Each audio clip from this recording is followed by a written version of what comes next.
किया जाता है इंग्लिश का ट्रांसलेशन बनाने में। तो यहाँ पे हम 3 नियम बताने जा रहे हैं वांट का यूज करते हुए। तो सबसे पहले देखिए हिंदी में कैसे बोला जाता है, मैं चाहता हूँ कि तुम पढ़ो, पहला सेंटेंस हो गया। दूसरा सेंटेंस है मैं चाहता हूँ कि तुम कुछ बनो, जैसे मैं चाहता हूँ कि तुम पुलिस बनो, मैं चाहता हूँ कि तुम अधिकारी बनो। तीसरा सेंटेंस है इसमें कि मैं चाहता हूँ कि किसी जगह पर कोई चीज़ हो, जैसे मैं चाहता हूँ कि मेरे घर में टीवी हो, मैं चाहता हूँ कि तुम्हारे हाथ में मोबाइल हो, वह चाहता है कि उसके सिर पर टोपी हो। तो ये सेंटेंस, तीनों प्रकार के सेंटेंस बनाने का नियम क्या है और इसको कैसे ट्रांसलेट करेंगे, इसी बारे में आज हम बताने जा रहे हैं। तो यहाँ पे देखिए हमने ऊपर लिखा है use of want. Use of want में देखिए क्या होता है, 3 नियम लिखे हैं, 3 स्ट्रक्चर हमने दिया है।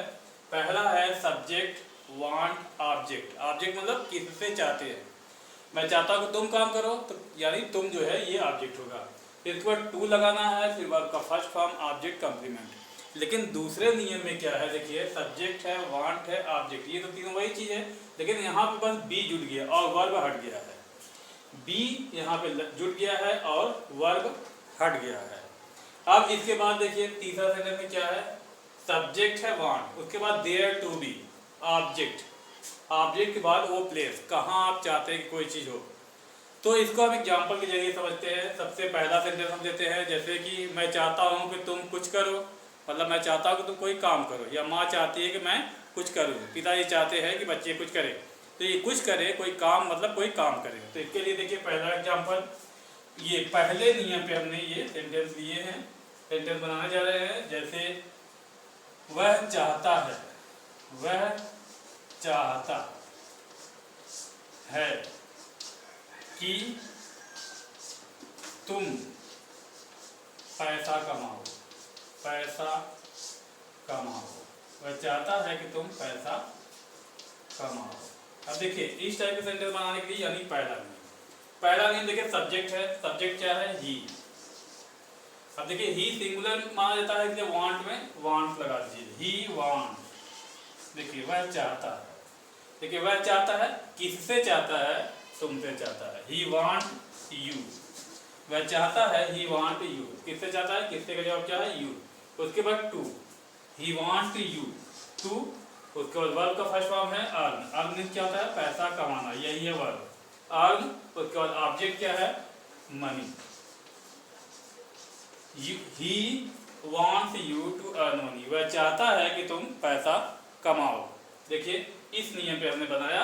अब दूसरा नियम क्या है, दूसरा नियम में देख लीजिए, ये है मैं चाहता हूँ कि तुम कुछ बनो, वह चाहता है कि मैं कुछ बनूं, मेरी माँ चाहती है कि मैं डॉक्टर बनूं, ऐसे कुछ बनूं वाली बात आएगी तो आप यहाँ पे नियम लगाएंगे दूसरा नियम। जैसे दूसरा नियम क्या है, माँ चाहती है, देखिए माँ चाहती है, चाहती है कि मैं, देखिए मैं डॉक्टर बनूं, माँ चाहती है कि मैं डॉक्टर बनूं। देखिए ये बनूं जो है, डॉक्टर बनूं, माँ चाहती है कि मैं डॉक्टर बनूं।